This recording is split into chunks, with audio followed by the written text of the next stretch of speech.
Alô, alô, alô, bom dia, como é que estão vocês? Tudo bom? Pois então, trazemos aqui mais uma vez a palavra do Senhor, que nos é dita através do livro de Jeremias, no capítulo 26, onde ele prediz a ruína do templo e de Jerusalém e passa a correr um risco de ser morto pelos seus irmãos, pelos companheiros, pelas pessoas em volta, porque na verdade ninguém gostaria de ouvir o que ele estava dizendo. Afinal de contas, sempre quando somos chamados à razão, a primeira coisa que fazemos é bater de volta, ou seja, não admitir que aquilo possa estar correto.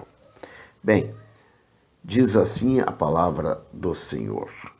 No princípio do reinado de Jeoaquim, filho de Josias, rei de Judá, veio esta palavra do Senhor, dizendo: Assim diz o Senhor, põe-te no átrio da casa do Senhor e dize a todas as cidades de Judá que vêm adorar à casa do Senhor todas as palavras que te mandei que lhes dissesses. Não esqueças nenhuma palavra. Bem, pode ser que ouçam e se convertam, cada um do seu mau caminho, e eu me arrependa do mal que intento fazer-lhes por causa da maldade das suas ações. Dize-lhes, pois, assim diz o Senhor, se não me derdes ouvidos para andardes na minha lei, que pus diante de vós, para que ouvisseis as palavras dos meus servos, os profetas que eu vos envio, madrugando e enviando, mas não ouvistes. Então farei que esta casa seja como Siló, e farei desta cidade uma maldição para todas as nações da terra. E ouviram os sacerdotes e os profetas e todo o povo a Jeremias anunciando estas palavras na casa do Senhor. E sucedeu que, acabando Jeremias de dizer tudo quanto o Senhor lhe havia ordenado que dissesse a todo o povo, pegaram nele os sacerdotes e os profetas e todo o povo, dizendo: Certamente morrerás. Porque profetizaste no nome do Senhor, dizendo: Será como Siló, esta casa, e esta cidade será assolada, de sorte que fique sem moradores. E ajuntou-se todo o povo contra Jeremias na casa do Senhor, e ouvindo os príncipes de Judá estas palavras, subiram da casa do rei à casa do Senhor e se assentaram à entrada da porta nova da casa do Senhor. Então falaram os sacerdotes e os profetas aos príncipes e a todo o povo, dizendo: Este homem é réu de morte, porque profetizou contra esta cidade, como ouvistes com os vossos ouvidos. E falou Jeremias a todos os príncipes e a todo o povo, dizendo: O Senhor me enviou a profetizar contra esta casa e contra esta cidade todas as palavras que ouvistes.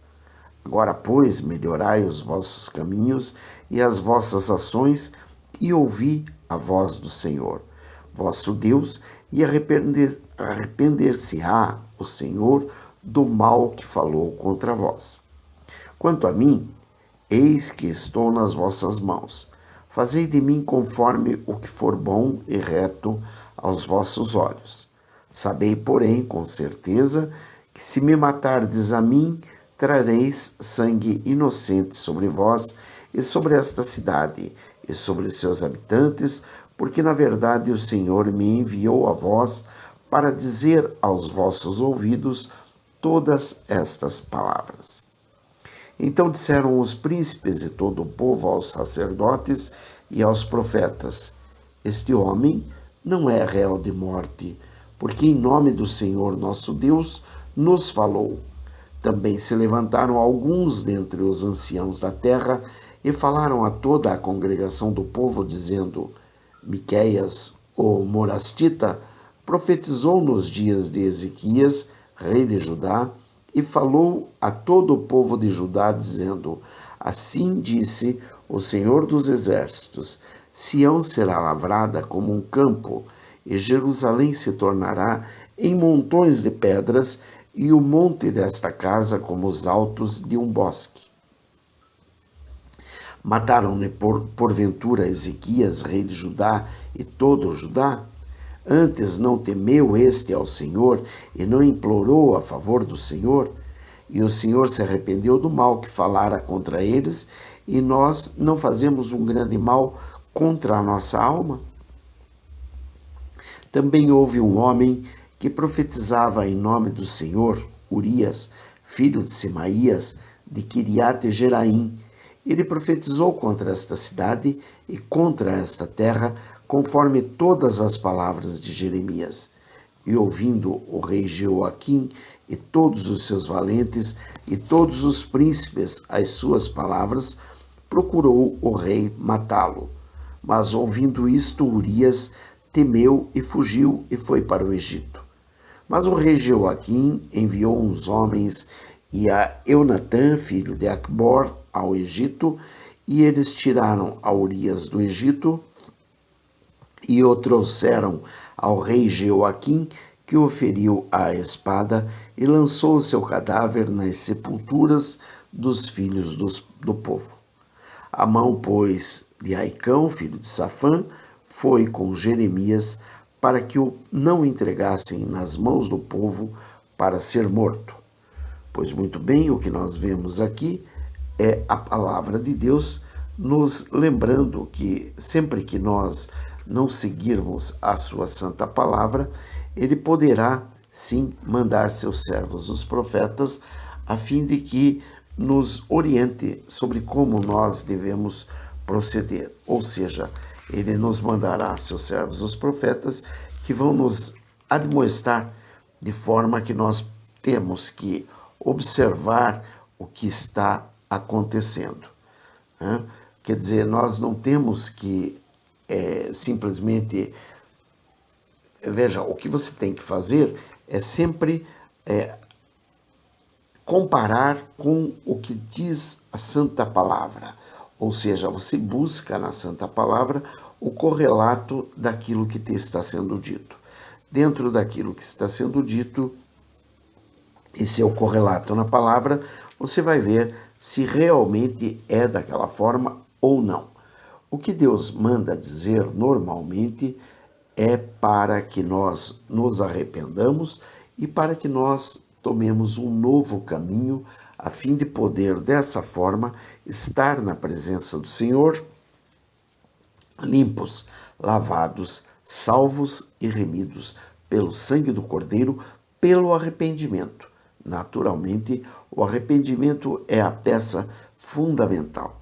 Arrependei-vos para que não sejam alcançados pelo furor, pela ira do Senhor. E desta forma, o que foi que Jeremias fez? Jeremias seguiu exatamente aquilo que Deus estava lhe dizendo. Deus mandou que ele fosse ao átrio da casa do Senhor e lá ele dissesse a todo o povo que viesse da cidade de Judá e mesmo das cidades em volta, que viessem a adorar a Deus na casa do Senhor, para que ele dissesse todas aquelas palavras que ele tinha ouvido da boca do Senhor. Mas ele deixou bem claro uma coisa: não esqueça de nem uma só palavra, ou seja, repita tudo o que eu estou lhe dizendo. Eram palavras duras, eram palavras realmente determinando o fim, caso eles não se convertessem, caso eles não se arrependessem de seus pecados.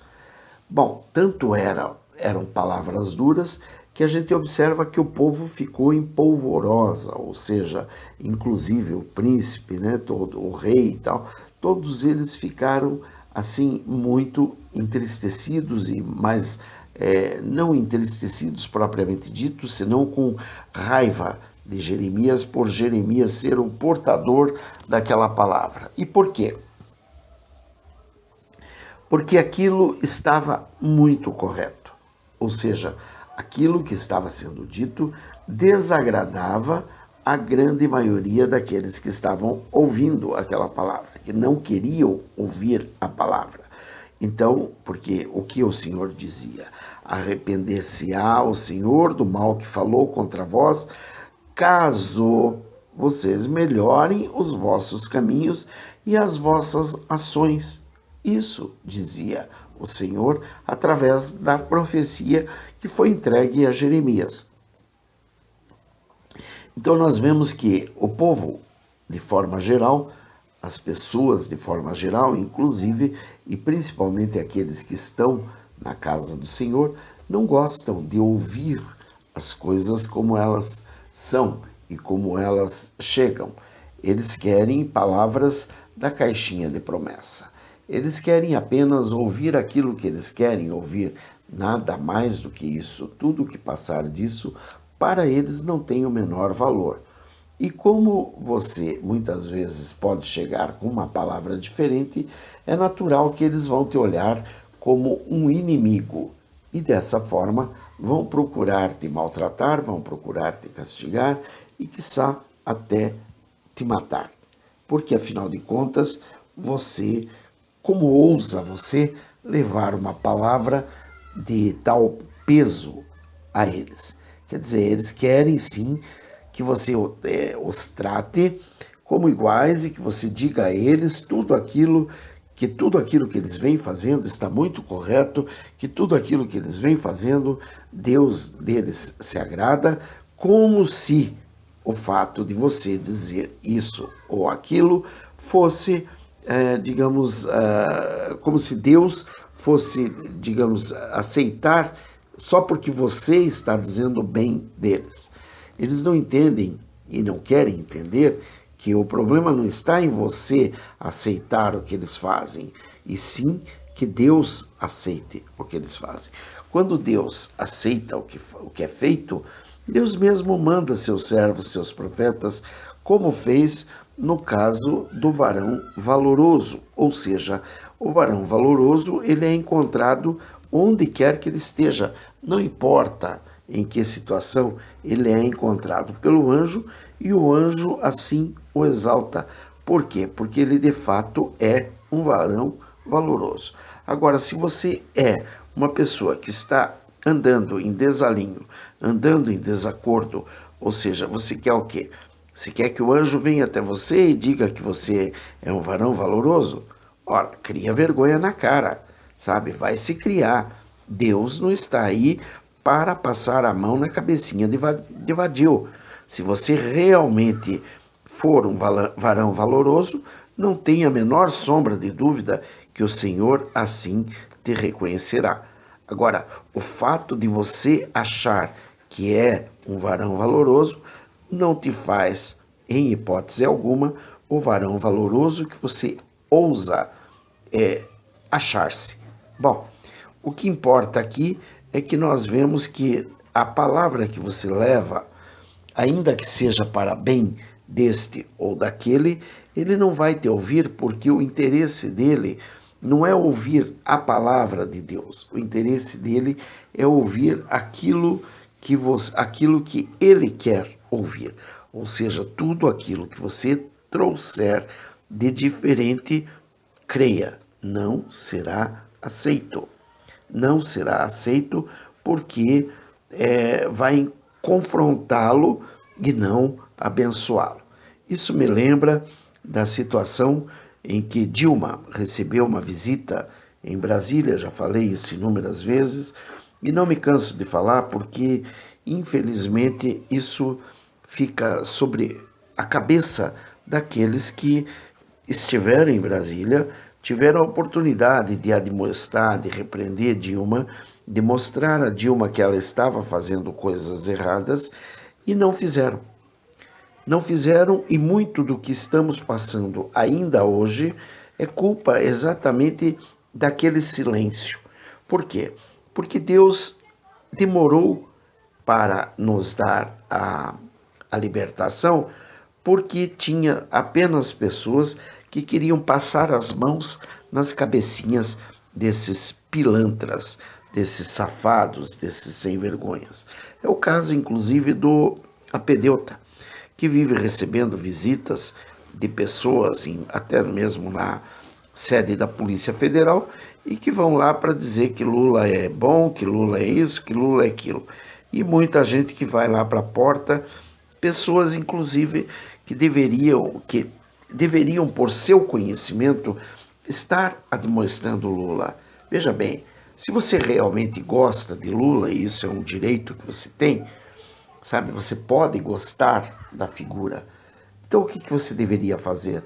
Admoesta-o, corrige-o, repreenda-o, para que ele possa ver que ele realmente não está errado, não está certo, uma vez que ele se acha o rei da cocada preta. E como ele se acha, o que ele tem feito? Ele tem usado de todos os meios, de todas as artimanhas, a fim de continuar fazendo as mesmas barbaridades que ele sempre vem fazendo. Isso não está certo, isso não é bom para ele, isso não é bom para o Brasil, isso não é bom inclusive para o mundo, até porque os longos braços que ele já articulou dos grupos com que ele se envolve acabam prejudicando pessoas nos mais longínquos rincões. Ora, se você quer abençoar o bandido, isso é um problema teu. Agora, saiba, o bandido você precisa, não é abençoá-lo, você precisa repreendê-lo, falar a ele aquilo que Deus realmente está fazendo, a fim de que ele se arrependa de seus pecados e que ele tenha a chance de, arrependido, ser salvo. Caso ele não se arrependa dos seus pecados, mas você o admoestou, então ele morrerá no seu pecado, mas aquele sangue não será cobrado da tua cabeça. Agora, você teve a oportunidade de repreendê-lo, de corrigi-lo, e não o fez, e ele morreu no seu pecado, creia, isso te será cobrado, porque o sangue dele correrá sobre a tua cabeça. Isso é palavra do Senhor, eu não tenho o que dizer de nada de diferente. Então, a única coisa que nós temos que lembrar é isso. O próprio Jeremias, ele lembra aí de profeta que fugiu quando percebeu que poderia ser morto e, ou seja, não confiando no Senhor, ele, digamos, se entregou à morte. Isso nos faz lembrar da história dos dois profetas, o profeta novo e o profeta velho. O profeta novo tinha a obrigação de entrar por uma porta da cidade e sair pela outra, e nem mesmo um copo de água ele deveria tomar naquela cidade. Muito bem, ele foi, quando ele estava saindo, foi o profeta velho, o profeta lá daquela cidade mesmo, foi ao encontro dele e disse: olha, também sou profeta e vim te trazer uma palavra, que você deve sim vir e comer na minha casa.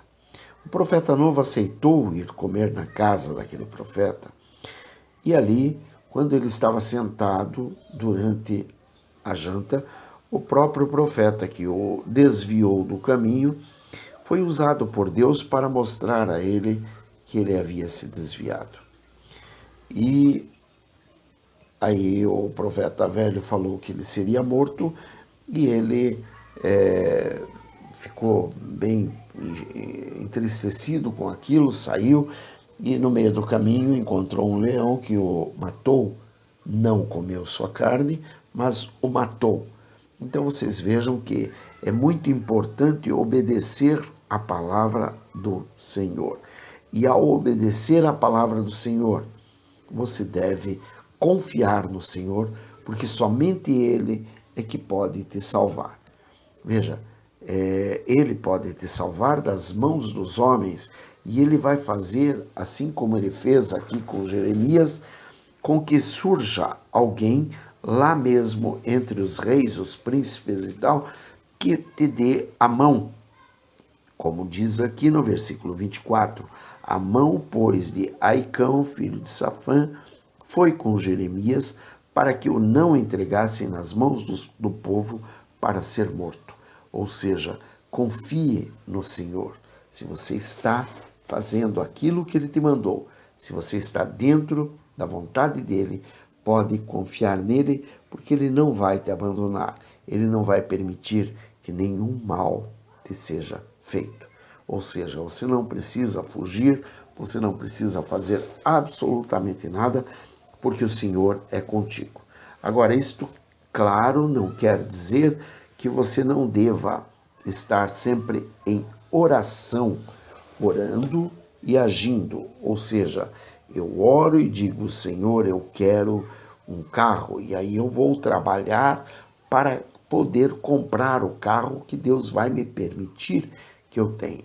Eu oro e o Senhor me dá uma palavra e eu vou até o povo e entrego a palavra, e depois, na medida que as pessoas estão me questionando, eu vou respondendo àqueles questionamentos segundo aquilo que Deus mesmo está colocando em minha boca, a fim de que eu possa justificar a palavra que eu levei. Se a palavra é de Deus, quem justifica é o Espírito Santo de Deus através de você mesmo. Naturalmente, se Ele te usou para profeta, Ele vai te justificar na presença de cada um. Que Deus te abençoe, proteja, guarde, liberte e restaure, no nome de Jesus. Que esta palavra seja palavra de vida para a tua vida, e que, caso você tenha algum problema, converse com o Senhor. Ele vai te ouvir, Ele vai te entender, Ele vai te dar a libertação de tudo aquilo que Ele tem programado para a tua vida de ruim, a fim de que você possa permanecer entre os homens e mulheres de Deus. Não tenha receio, seja apenas com o Senhor, sempre, e Ele estará contigo, sempre. Que Deus te abençoe, proteja, guarde, liberte e restaure, em nome de Jesus. Aleluia! Beijos. Bye. Fui.